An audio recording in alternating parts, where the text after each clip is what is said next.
என் அன்பு சகோதர சகோதரிகளே, ஆண்டவரும் உலக இரட்சகருமான இயேசு கிறிஸ்துவின் நாமத்தில் என் அன்பின் வாழ்த்துக்கள். இன்றைய முத்து என்னும் இந்த சிறிய தியானத்தின் மூலமாக உங்களை சந்திப்பதிலே மகிழ்ச்சி அடைகிறேன். தொடர்ந்து கர்த்தர் தாமே உங்கள் ஒவ்வொருவரையும் இந்த வார்த்தையை கேட்பதோடு மாத்திரமல்ல, அதன்படி நடக்கவும் தமது கிருபைகளை தந்தருளி உங்களை ஆசீர்வதிப்பாராக. மறுபடியுமாக எங்கே என்ற இன்னொரு கேள்வியை இந்த நாளிலே வேதத்திலிருந்து நாம் பார்க்க போகிறோம். ஏசாயா தீர்க்கதரிசன புஸ்தகம் 51ஆம் அதிகாரம் 13வது வசனத்தை வாசிக்கிறேன். ஏசாயா 51:13. இடுக்கண் செய்கிறவன் அழிக்க ஆயத்தமாகிற போது நீ அவனுடைய உக்கிரத்திற்கு நித்தம் இடைவிடாமல் பயப்படுகிறது என்ன? இடுக்கண் செய்கிறவனுடைய உக்கிரம் எங்கே? இடுக்கண் செய்கிறவனுடைய உக்கிரம் எங்கே? நமக்கு விரோதமாய் இடுக்கண் செய்கிறவர்கள், நம்மை பகைக்கிறவர்கள், நம்மை ஒடுக்குகிறவர்கள், நமக்கு விரோதமாய் வருகிற போராட்டங்கள், நம்முடைய வாழ்க்கையில் வருகிற பெரிய பிரச்சனைகள், இவைகளையெல்லாம் கொண்டு வந்து நம்மை ஒன்றுமில்லாமல் ஆக்கி போட வேண்டும் என்று நினைக்கலாம். எத்தனையோ நேரங்களிலே இஸ்ரவேல் ஜனங்களுக்கு விரோதமாய் இப்படித்தான் பலர் எழும்பினார்கள். ஆனால் இன்றைக்கு இப்படிப்பட்ட பிரச்சனைகளை எல்லாம் சந்திக்கும் போது நாம் உடனே பயப்படுகிறோம், நித்தமும் கலங்குகிறோம். ஐயோ, என்ன நடக்குமோ, என்ன ஆகுமோ அப்படின்னு நம்ம நினைக்கிறோம். கொஞ்சம் யோசித்து பாருங்க, இடுக்கண் செய்கிறவனுடைய உக்கிரம் எங்கே?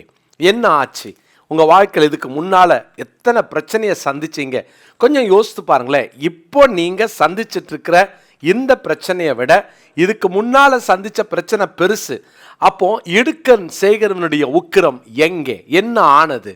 என்ன ஆச்சு? யோசித்து பாருங்களேன். தேவன் கைவிட்டாரா? தேவன் அங்கே உங்களை விட்டுட்டு அந்த இடுக்கண் செய்கிறவன் கைகளிலே ஒப்பு கொடுத்தாரா? அல்லது அந்த அவனுடைய உக்கிரம், அவனுடைய கோபம் உங்களை அழித்ததா? எத்தனை பேர் உங்களுக்கு விரோதமாய் எழும்பினார்கள்? இடுக்கண் செய்கிறவனுடைய உக்கிரம் எங்கே? என்ன ஆனது? ஒன்றும் ஆகலல்ல. எனவே இன்னைக்கும் உங்களுக்கு விரோதமாய் கோபத்தோடும் மூர்க்கத்தோடும் எழுந்து நிற்கிற, உங்களை பகைக்கிற அந்த கூட்டத்திலிருந்து கர்த்தர் உங்களை விடுதலையாக்க விரும்புகிறார். சோர்ந்து போகாதீங்க. ஆண்டவர் பாருங்களேன், தேவனுடைய ஜனத்தை, இஸ்ரவேல் ஜனங்களை பார்வோன் இடுக்கண் செய்கிறவன் அவர்களுக்கு விரோதமாய் எழுந்து தன் உக்கிரத்தை காட்டும் பொழுது ஆண்டவர் என்ன செய்தார்? என்ன செய்ய முடிந்தது பார்வோனால? பிரியமானவர்களே, ஒருவேளை இன்னைக்கு நீங்க நினைக்கலாம், இவ்வளோ பெருங்கூட்டம் எனக்கு விரோதமா வந்துட்டாங்களே. திரும்ப இந்த வார்த்தையை நீங்க கேட்டுக்கொள்ளுங்க. என்ன செய்ய முடியும்? அவன் உக்கிரம் எங்கே? பிரியமானவர்களே, ஏன் தெரியுமா நம்ம இவ்வளவு தைரியமா சொல்ல முடியுது? வாசிங்களேன், யாத்திராகமம் 3ஆம் அதிகாரம் 7வது வசனம். யாத்திராகமம் 3:7. அப்பொழுது கர்த்தர், எகிப்தில் இருக்கிற என் ஜனத்தின் உபத்திரவத்தை நான் பார்த்து ஆலோட்டுகளின் நிமித்தம் அவர்கள் எடுக்கிற கூக்குரலை கேட்டேன், அவர்கள் படுகிற வேதனைகளையும் அறிந்திருக்கிறேன். அவர் சொல்றாரு, நான் பார்க்கிறேன், நான் அறிஞ்சிருக்கிறேன், நான் கேட்கிறேன். யோசித்து பார்த்தீங்களா? பார்க்கிறார், கேட்கிறார், அறிந்திருக்கிறார். இதையெல்லாம் பார்த்தும் கேட்டும் அறிந்தும் ஆண்டவர் சும்மா விட்டுருவாரா? தேவனுடைய பிள்ளைகள் வேதத்தில் ஆண்டவருக்கு விரோதமாய் வாழ்ந்திருந்தா கூட, ஒரு காலகட்டத்தில் தேவன் அவர்களை கைவிட்டிருந்தா கூட, எப்பொழுதெல்லாம் தங்களை தாழ்த்தி ஆண்டவரை நோக்கி அபயமிடுகிறார்களோ, ஆண்டவரே மன்னியும், ஆண்டவரே இரக்கம் பாராட்டும் அப்படின்னு சொல்றாங்களோ, அப்போலாம் கர்த்தர் இறங்கினார். இடுக்கண் செய்கிறவனுடைய உக்கிரம் எங்கே? உங்களுக்கு விரோதமாய் இடுக்கண் செய்ய உக்கிரத்தோடு எழுந்தாங்க, அவ்வளவுதான் நீங்க நினைச்சீங்களே. ஆனால் இன்னைக்கு நீங்க கேளுங்க, எங்க போச்சு? என்ன ஆனாங்க? கர்த்தருடைய பிள்ளைகளே, என்ன காரணம்? 3 விஷயங்களை நான் சொல்ல விரும்புகிறேன். இந்த இடுக்கண் செய்கிறவனுடைய உக்கிரம் உங்களை ஒன்றும் செய்யாது. என்ன காரியம் தெரியுமா? யாத்திராகமம் 2:25 வாசிக்கிறேன். யாத்திராகமம் 2:25.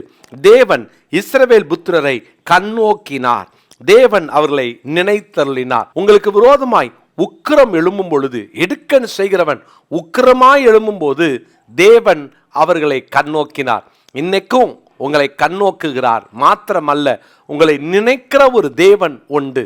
உங்களை நினைக்கிற ஒரு தேவன் உண்டு. இந்த வார்த்தையை கேட்டுக்கொண்டிருக்கிற அன்பு சகோதரனே, சகோதரியே, ஆண்டவருடைய நினைவில் நம்ம இருக்கிற வரைக்கும் இடுக்கண் செய்கிறவனுடைய உக்கிரம் எங்கே என்று நாமும் கேட்க முடியும். இடுக்கண் செய்கிறவனுடைய உக்கிரம் ஒன்றும் செய்யாது. நாம் தைரியமா சொல்லலாம், ஏன்னா என்னை நினைக்கிற ஒரு தேவன் உண்டு. என்னை இவர் நினைக்கிறார் என்றால் அவர் அந்த பிரச்சனையிலிருந்து என்னை வெளியே கொண்டு வருவார்னு அர்த்தம். இடுக்கண் செய்கிறவனுடைய உக்கிரம் எங்கே? இரண்டாவதாக சங்கீதம் 118:6 நான் வாசிக்கிறேன். 118 6 நான் வாசிக்கிறேன். கர்த்தர் என் பட்சத்தில் இருக்கிறார், நான் பயப்படேன். மனுஷன் எனக்கு என்ன செய்வான்? கர்த்தர் என் பட்சத்தில் இருக்கிறார். ரொம்ப கவனமா இருக்கணும். என் பட்சத்தில் கர்த்தர் இருக்கிறாரா அல்லது என் சத்துருக்களின் பட்சத்தில் கர்த்தர் நிற்கிறாரா? இதை மட்டும் அடிக்கடி நம்ம செக் பண்ணிக்கிட்டே இருக்கணும். என் பட்சத்தில் கர்த்தர் இருப்பார் என்றால் இது எத்தனை பெரிய பாக்கியம். அன்பு சகோதரனே, சகோதரியே, இந்த வார்த்தையை கேட்டுட்டு இருக்கிற உங்க பட்சத்தில் கர்த்தர் இருக்கணும்னா எவ்வளவு அவரை பிரியப்படுத்தணும் கவனிச்சு பாருங்களேன். ஆண்டவர் நம்ம பட்சத்தில் தான் நிற்கணும். அப்படின்னா நீதியோடு நியாயத்தோடு நம்ம நின்னோம் அப்படின்னா தைரியமா சொல்லலாம், இடுக்கன் சேகரனுடைய உக்கிரம் எங்கே? காரணம், என் பட்சத்தில் கர்த்தர் இருக்கிறார். பயப்படாதீங்க, அவர் மாத்திரம் நம்ம பட்சத்தில் இருந்தா போதும், மற்றது அவர் பார்த்து கொள்வார். நமக்கு விரோதமாய் வெள்ளம் போல வரலாம், நமக்கு விரோதமாய் சத்துருக்கள் கொடியேற்றலாம், நமக்கு விரோதமாய் என்ன வேணாலும் தீங்கு செய்ய அவர்கள் வரலாம். ஆனால் இடுக்கன் சேகரனுடைய அந்த உக்கிரம் இந்த வார்த்தையை கேட்கிற உங்களை ஒன்றும் செய்யாது. காரணம் என்ன தெரியுமா? அவர் நம் பட்சத்தில் இருக்கிறார். ஒன்னு சொன்னேன், நினைக்கும் தேவன். இரண்டாவது, பட்சத்தில் இருக்கும் தேவன். மூன்றாவதாக சங்கீதங்களின் புஸ்தகம் 41 சங்கீதம் 2 வசனத்தை படிக்கிறேன். சங்கீதம் 41:2. கர்த்தர் அவனை பாதுகாத்து அவனை உயிரோடே வைப்பார், பூமியில் அவன் பாக்கியவானாய் இருப்பான்.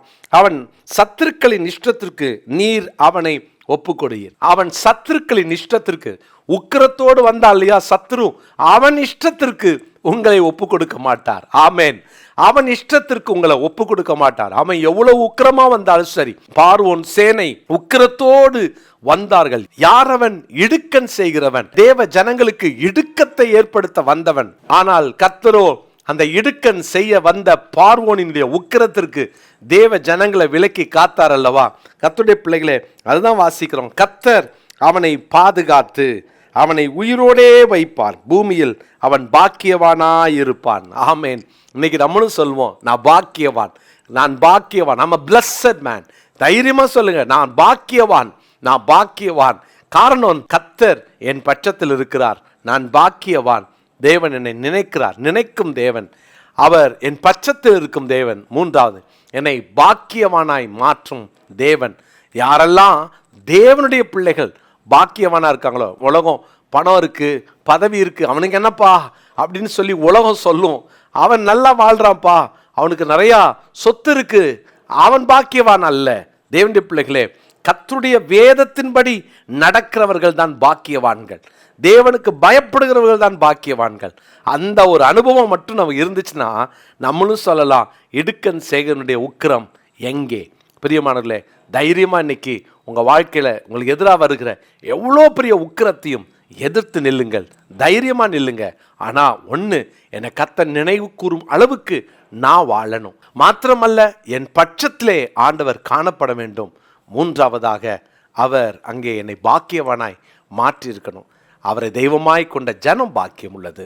நீங்களும் நான் அவர் தானே தெய்வமாக கொண்டிருக்கிறோம். அப்புறம் பயப்படணும்? எவ்வளோ பெரிய கோபத்தோட யார் வந்தாலும் உங்களுக்கு அவர்கள் ஒரு தீங்கும் செய்ய முடியாது.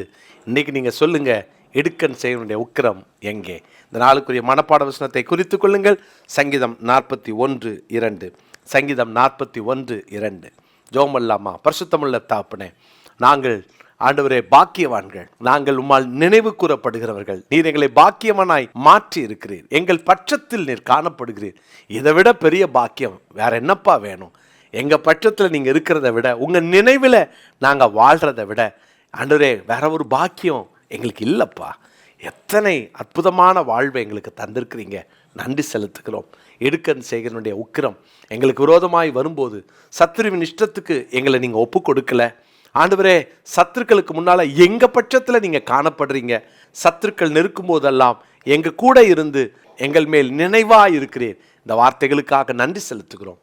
இயேசுவின் நாமத்தில் ஜெபிக்கிறோம் பிதாவே, ஆமென். என் அன்பு சகோதர சகோதரிகளே, இயேசு கிறிஸ்துவின் நாமத்தில் உங்களை வாழ்த்துகிறேன். தேடி வந்தவர்களை தேடி செல்வோம் 2025 என்ற இந்த தலைப்போடு கூட நம்முடைய தமிழகத்தை தேடி வந்திருக்கிற 1,65,00,000 வட இந்தியர்களை சந்திப்பதற்காக திட்டமிட்டு தீர்மானித்து ஜெபித்து பிரயாசப்பட்டு வருகிறோம். இந்த ஜூலை மாதம் 12ஆம் தேதி முதற்கொண்டு ஜூலை மாதம் 25ஆம் தேதி வரை சென்னை, செங்கல்பட்டு, காஞ்சிபுரம், திருவள்ளூர், கோயம்புத்தூர், ஈரோடு, திருப்பூர், அவினாஷி, ஹோசூர், தூத்துக்குடி இந்த பகுதிகளிலே வசிக்கிற வட இந்தியர்களை, ஒரியா, வங்கமொழி மற்றும் இந்தி பேசுகிற நபர்களை சந்திக்க 1,00,000 பேரையாவது குறைந்தபட்சம் சந்திக்க மிகுந்த பிரயாசத்தோடு தீவிரமாக செயல்பட்டு வருகிறோம். 30 மிஷனரிகளை கொண்டு இந்த காரியத்தை செய்து கொண்டிருக்கிறோம். நீங்கள் இதிலே ஜெபிக்க உங்களை அன்போடு கூட நான் அழைக்கிறேன். நீங்கள் வரலாம், ஜெபிக்கலாம், உங்களால் முடிந்த உதவிகளை செய்யலாம். பிரியமான தேவனுடைய பிள்ளைகளே, அநேக கைப்பிரதிகளையும் அநேக புதிய ஏற்பாட்டையும் சுவிசேஷ புத்தகங்களையும் நாங்கள் வாங்கி